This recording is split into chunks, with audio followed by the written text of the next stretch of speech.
When pro-democracy protesters took over the Arab streets this spring, they were in uncharted territory. Dictators fell in Tunisia, Egypt, and Libya, but demonstrators in Bahrain were brutally crushed. Nabil Rajab is a human rights activist in Bahrain. When he tweeted this photo of a protester who died in custody, he too was arrested.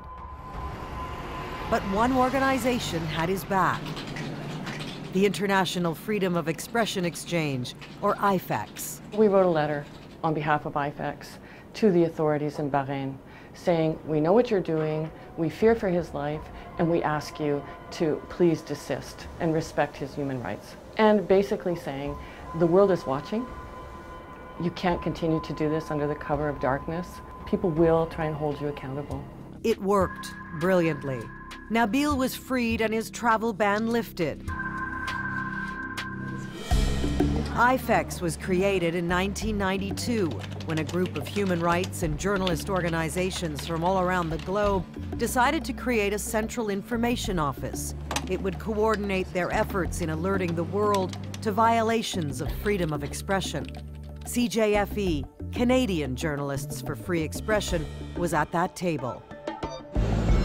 It agreed to house the new organization and manage its day-to-day operations from its offices in Toronto. I just published an alert about 2 journalists in Honduras who were fired because they were censored. We got this alert on the Congo. I just finished translating a story from Guatemala. They're having a presidential election, second round, and we're reporting on all the journalists who have been harassed or assaulted. IFEX now numbers over 90 organizations, including CJFE.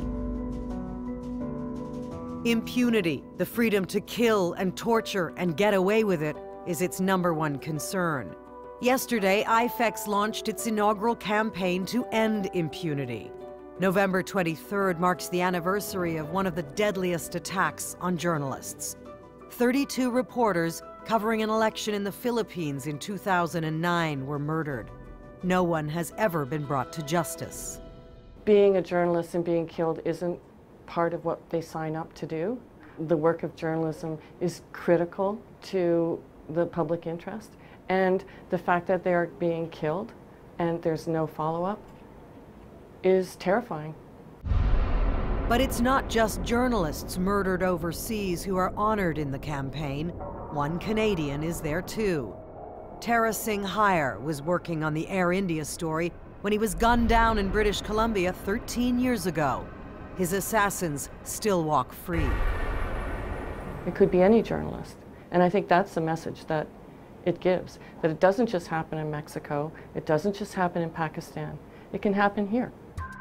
A proud member of IFEX, Canadian Journalists for Free Expression does its own work helping journalists in distress. When Bayamba Okur Bayambasaran had his head bashed in covering post-election riots in Mongolia, CJFE paid for his surgery. When Luis Nahera received death threats after reporting on drug cartels in Mexico, CJFE helped pay his way to Canada. When Hafiz Imran had to leave Pakistan after reporting on police corruption, CJFE paid for his ticket.